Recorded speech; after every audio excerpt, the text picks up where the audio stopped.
Hey there, and welcome. Today, we're going to solve a crime. Well, kinda. We're going to use a simple story about some missing books to pull back the curtain on what makes a great mystery tick. So, let's dive right in. You know that feeling, right, when all the pieces click into place? Is it just about the clever detective or the big twist at the end?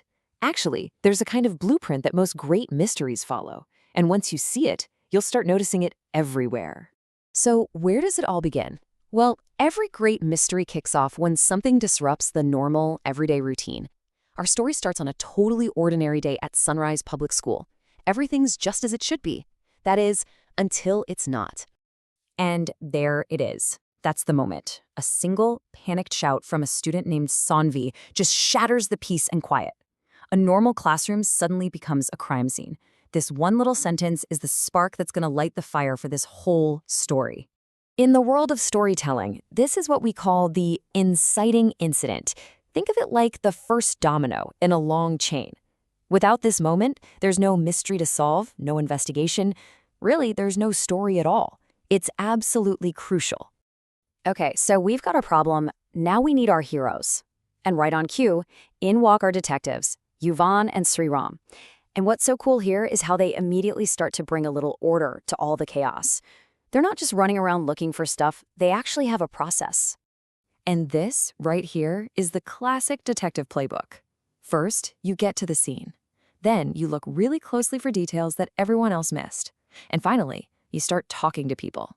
This methodical approach is the bedrock of any real investigation.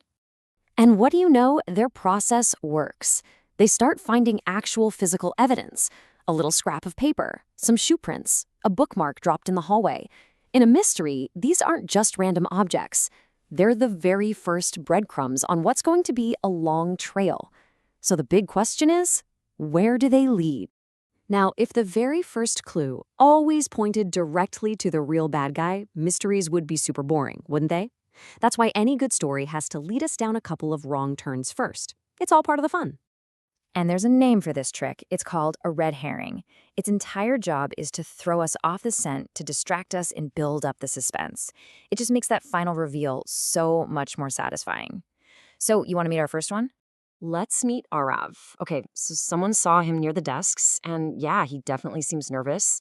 He kind of fits the bill, but if you look a little closer, his excuse for being there makes sense, and the detectives, they get this gut feeling. Something about his honest eyes that says he's not their guy. See? It's a classic setup for a red herring. The evidence just doesn't quite stick.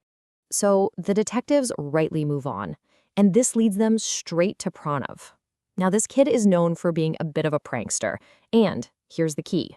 He's got mud on his shoes. Mud that could totally match the prints by the window. Suddenly, the case against him looks a whole lot stronger. And under pressure, boom, he confesses.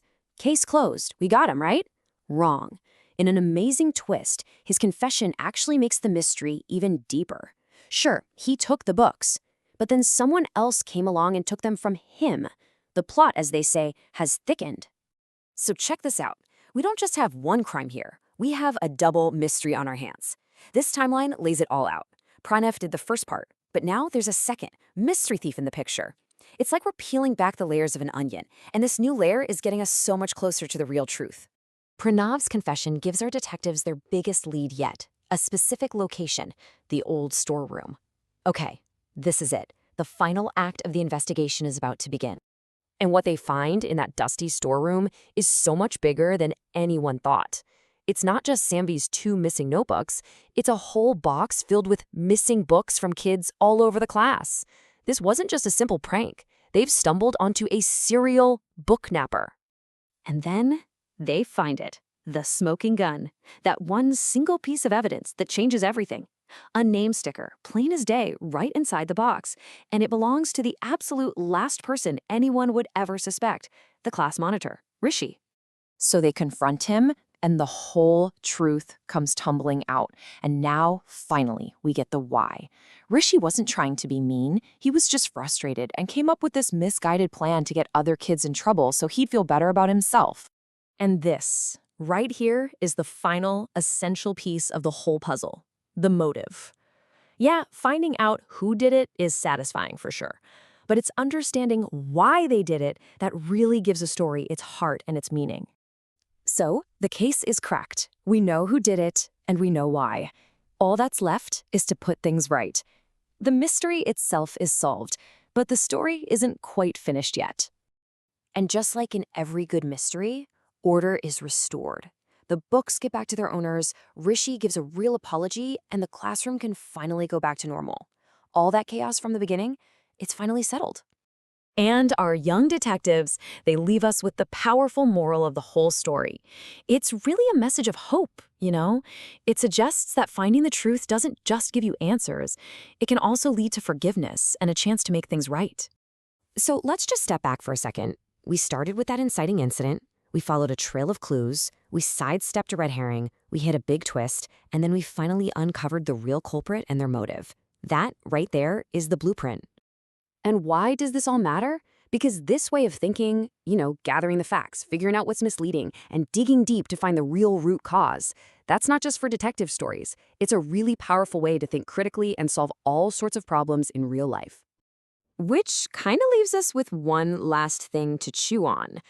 In a mystery, and maybe in life too, what's really more important? Knowing who's responsible for a problem, or understanding the reasons why it happened in the first place? Something to think about. Thanks for joining me.